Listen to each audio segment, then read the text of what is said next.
Hi மக்களே, செடி முளைச்சிருக்கிற பார்த்தீங்கன்னா சொரக்காய் செடிங்க. நாங்கள் மார்க்கெட்டு போயிட்டு நாங்கள் சொரக்காய் வாங்கிட்டு வந்து குழம்பு வச்சோங்க. அதில் இருந்த விதையை அறுத்து குப்பையில் தூக்கி வீசினோம். எங்கள் இடத்துல தூக்கி வீசினதே அது ஒரு 2 விதை தப்பிச்சு முளைச்ச செடி தாங்க இது. அதில் ஒரு 10 சொரக்காய் பிடிங்கியாச்சுங்க.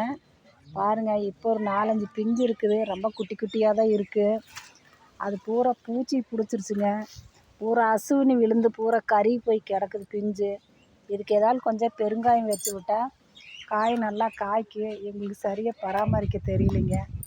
நாங்கள் எங்கள் ஊர்லேருந்து தம்பி வீட்டுக்கு வந்திருக்கிற திருப்பூருக்கு. நாங்கள் நாளைக்கு போகும்போது இந்த சொரக்காயை நாங்கள் எங்கள் வீட்டுக்கு பறிச்சு எடுத்துகிட்டு போகிறோம்.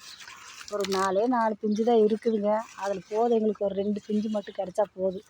கொண்டு போய் நாளையுமே நாங்கள் ஒன்றும் சமைக்க முடியாதுங்க. 2 மட்டும் எனக்கு ஒன்று, தங்கச்சிக்கு ஒன்று நாளைக்கு எடுத்துகிட்டு போகிறோம் எங்கள் ஊருக்கு.